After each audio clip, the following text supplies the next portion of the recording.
এই বইটার নাম কিতাবুল মুকাদ্দাস। এই বইটা দিয়ে আমাদের হাতে দিয়ে আবার ডুব মারাইছি। আমরা দুনিয়ায় পাপী হয়ে আসি, এখন গোসল করলে পাপ নত হবে। এইভাবে হাত ধরেছে, ধরে বলছে হাসিনা তুমি কি ঈসানবীর বিশ্বাস করো বলে একটা করে ডুব দেয় উঠাই দিচ্ছিল। এমন এক জায়গায় নিয়ে গেছে ওখান থেকে আমাদের ফিরে আসা অসম্ভব। এদের যে কখন বাইবেল পড়ালো আর কখন যে যিশু বলতে বললো এটা তো আমি নিজেই জানি না। এই বাবলু হইলে এই 12-13 জনের বস। লেখাপড়ার পাশাপাশি রাজমিস্ত্রির কাজ করে সংসারে বাবাকে সহযোগিতা করেন 10ম শ্রেণী পড়ুয়া আক্তারুল ইসলাম। কিন্তু গেল কয়েকদিন যাবৎ তার সবকিছু এলোমেলো হয়ে গেছে। তাই লোকলজ্জার ভয়ে এক প্রকার ঘরবন্দি কাটে তার সময়। এমনকি আত্মহত্যার পথও বেছে নিতে চেয়েছিলেন আক্তার। ভুল করেছি ছেলেপিলেগুলো নিয়ে যে। আমার মেয়ের এখন সেখান থেকে চাপ দিয়েছে যে আমি খ্রিস্টান নেব না। তা সবাই হাসে কিনা বলছে ইয়েস। একজন মুসলমান কখনোই একজন মুসলমানকে খ্রিস্টান বানাইতে পারে না। এদিকে স্বামী সন্তান নিয়ে বেশ সুখে সংসার করছিলেন খাদিজা খাতুন। কিন্তু হঠাৎ সেই সংসার জীবন থমকে গেছে। এমনকি তাকে তালাক দেওয়ার কথাও বলছেন মেয়ের জামাই, জানান খাদিজার মা। আমার জামাই মেজে জামাই বিদেশ থাকে, আমার মেয়ের এখন সেখান থেকে চাপ দিয়েছে যে আমি খ্রিস্টান নেব না, তোর বোনেরা খ্রিস্টান হয়ে গেছে আমি তোকে নেব না। তাই না আজকের দিন কথাও কয় না, আমার সে মেয়ে এখন তালাক করাকরি হবে, আমার মেয়ে নেবে। তবে ঠিক কি কারণে সংসার ভাঙার আশঙ্কায় আছে খাদিজার পরিবার, কি এমন ঘটেছে তাদের সাথে, সেই খবরই জানতে চাই এটিএন নিউজ। শুধু আক্তার কিংবা খাদিজা নন, তাদের মতো এমন আরও অনেক তরুণ তরুণী বর্তমানে শঙ্কায় আছেন, যাদেরকে নানাভাবে হেয় প্রতিপন্ন ও হুমকি দেওয়া হচ্ছে বলে অভিযোগ আসে টিম এটিএন নিউজের কাছে। কিন্তু কেন, এর উত্তর খুঁজতে যেতে হবে সীমান্তবর্তী জেলা যশোরের চৌগাছা উপজেলায়। গন্তব্যে গিয়ে কয়েকটি গ্রাম ঘুরে জানা যায়, সম্প্রতি পিকনিকের নামে মিথ্যা প্রলোভন দেখিয়ে এই উপজেলার প্রায় শখানিক মুসলিম তরুণ তরুণীকে খ্রিস্টান ধর্মে ধর্মান্তরিত করার অভিযোগ ওঠে। তাও আবার গ্রাম থেকে গাজীপুরের অদূরে একটি চার্চে নিয়ে কৌশলে এই কাজটি করে একটি সংঘবদ্ধ প্রতারক চক্র, যার একটি তালিকাও পায় এটিএন নিউজ। সেই সূত্র ধরে শুরু হয় অনুসন্ধান। কথা হয় ভুক্তভোগীদের সাথে। চৌগাছা উপজেলাতে একটা ট্রেনিং চলছে, তা হচ্ছে কিনা বুরকা পরে যেতে হবে, ওখানে হিজাব পরে চুল টুল কিছু দেখানো যাবে না, 10টার দিকের একটা ট্রেনিং হবে, এই বলে নিয়ে গিয়েছি।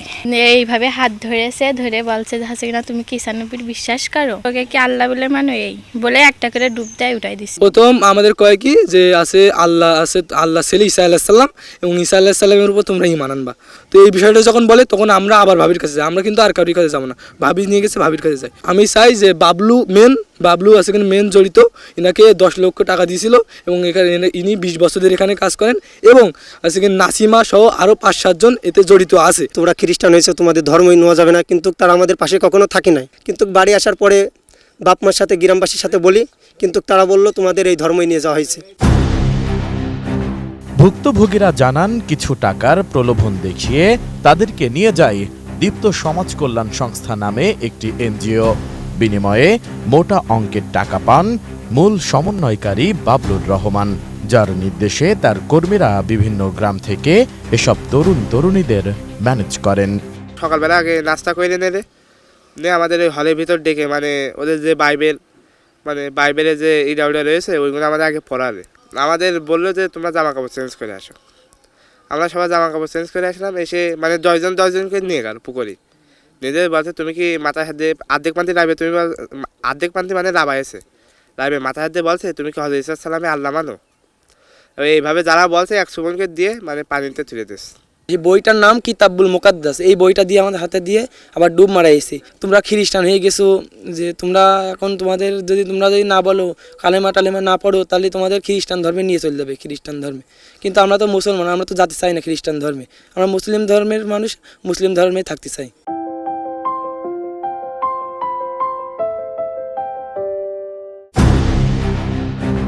জড়িতদের দ্রুত আইনের আওতায় আনার দাবি ভুক্তভোগী পরিবার ও স্থানীয়দের।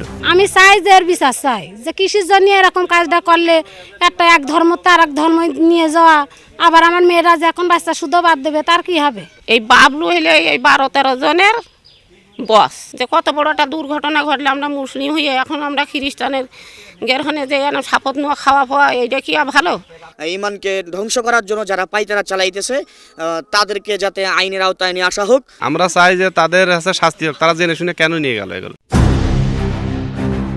কৌশলে কিংবা মিথ্যা বলে ধর্মান্তরিত করার বিষয়ে কি বলে ইসলাম ও খ্রিস্টান ধর্ম? যদি কৌশল করে ধর্ম প্রচার করে অবশ্যই এই কৌশলকারীদের আইনের আওতায় নিয়ে আসা দরকার। এই মুরতাদ যেদিন থেকে প্রকাশিত হয়ে যাবে, সে মুরতাদ হয়ে গেছে, তার জন্য 3 দিন সময় থাকবে। তারা তাদের ভুল বুঝতে পেরেছে এবং তারা আবার সেখানকার মহল্লার ইমাম বা হুজুরদের কাছে তওবা করেছে এবং আল্লাহ রাব্বুল আলামিন অবশ্যই তওবা কবুলকারী, তিনি অবশ্যই ফিরে আসাটাকে অ্যাকসেপ্ট করবেন। ধর্মটা ব্যক্তিগত বিষয়, এটা কোনো জোরের বিষয় নয় যে আমি আজকে এই ধর্ম থেকে অন্য ধর্মে গেলে ভালো হবে, আমার জন্য সুন্দর হবে, সেটা নয়। বরং আমরা যেন চেষ্টা করি আমরা যে যেখানে আছি সেখানে থেকেই সুন্দর জীবনযাপন করতে, ভালো থাকতে। এদিকে অভিযোগের বিষয়ে জানতে চাইলে উপজেলার মাকাপুর গ্রামের আজানুর রহমান ওরফে আজুর স্ত্রী এনজিও কর্মী নাসিমা বেগম বলেন, এ বিষয়ে তিনি কিছুই জানেন না। আমি পিকনিকের নাম করে নিয়ে যাইনি, তবে আমার বলা হয়েছিল যে ট্রেনিংয়ের জন্য আমার জোগাড় করতে, তাই আমি জোগাড় করিলাম। তাহলে এই যে অভিযোগগুলো, এগুলো কি মিথ্যা? আর মিথ্যা সত্যি সেটা আমি তো কিছুই বলতে পারছি না যে কোনটা মিথ্যা আর কোনটা সত্যি। অভিযোগের সূত্র ধরে যাওয়া হয় দীপ্ত সমাজ কল্যাণ সংস্থার অফিসে, কিন্তু তালাবদ্ধ থাকায় ভেতরে প্রবেশ করতে পারেনি এটিএন নিউজ। শুধু খ্রিস্টান ধর্মে ধর্মান্তরিত করার অভিযোগ নয়, অত্র থানার প্রায় প্রত্যেকটি গ্রামেই জীবন বীমা অথবা ইন্স্যুরেন্সের নামে নতুন বাটপাড়ির জাল বিছিয়েছে এই সংঘবদ্ধ চক্রের মূল হোতা বাবলুর রহমান। বিমা করেছি, বিমা করার পরে একটা বিমা খুলেছি, করার পরে তখন ওই রাবি আফা বলছে যে ঢাকায় ট্রেনিং হবে, তা এখন হলো কটা লোক লাগবে এই বলেছে। তা আমি আর কারো বলিনি, 2টো মেয়ের বললাম যে ঢাকায় ফ্রি হলো খাওয়া টাকা দেবে, ট্রেনিং হবে, তা হলো যাসতে তোরা যা, এইটুকু জানি, তাছাড়া আর কিছু জানি। আমার মেয়ে তো মনে করেন যে বাড়ি এসে পরে বলছে যে আমাকে হাঁস মুরগির ট্রেনিংয়ের কথা বলেছে। এ তো হাঁস মুরগির ট্রেনিং নেই, তো খ্রিস্টানদের ধর্মই যাওয়ার জন্য ওরা একটা পথ অবলম্বন করছিল। বাবলু, আমি তার চিনু নে, ওর নামই শুনলাম, উনি মনে করেন এই সমস্ত লোকজনগুলো নিয়ে গেছে। অফিস তালাবদ্ধ থাকায় অভিযোগের সত্যতা জানতে বাবলুর রহমানের বাড়িতে যায় টিম এটিএন নিউজ, কিন্তু সেখানে গিয়েও পাওয়া যায়নি তাকে। পরে মোবাইল ফোনে যোগাযোগের চেষ্টা করা হলেও নম্বরটি বন্ধ পাওয়া যায়। এদিকে অভিযোগের সত্যতা নিশ্চিত করেন চৌগাছা থানার অফিসার ইনচার্জ আনোয়ার হোসেন।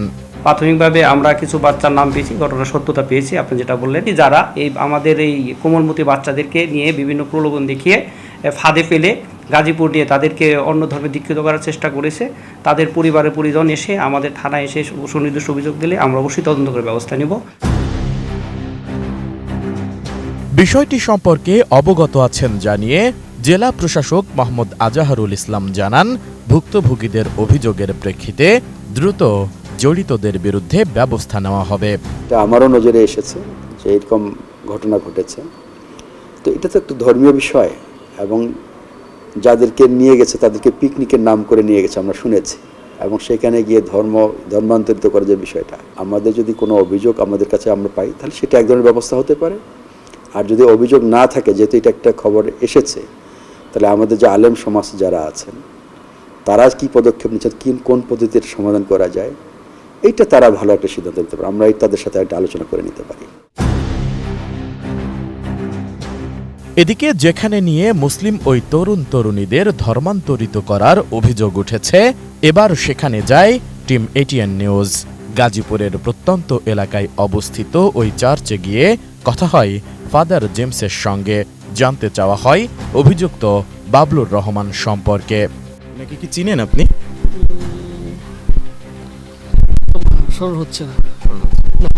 প্রতারণার মাধ্যমে এখানে নিয়ে এসেছেন গত 19 তারিখে, 18 তারিখে রাত্রে এসেছেন এবং 19 তারিখে এসেছেন। একটু কি জানেন? আমি জানি না, আমি জানি না, কিছু জানি। ধর্মপ্রচারের স্বাধীনতা সবারই আছে, কিন্তু মিথ্যা বলে প্রতারণার মাধ্যমে কিংবা জোরপূর্বক এই ধর্মান্তরিত করার কৌশল আদৌ কি কোনো ধর্ম বরদাস্ত করবে? S I Raj, ATN news, Gazipur.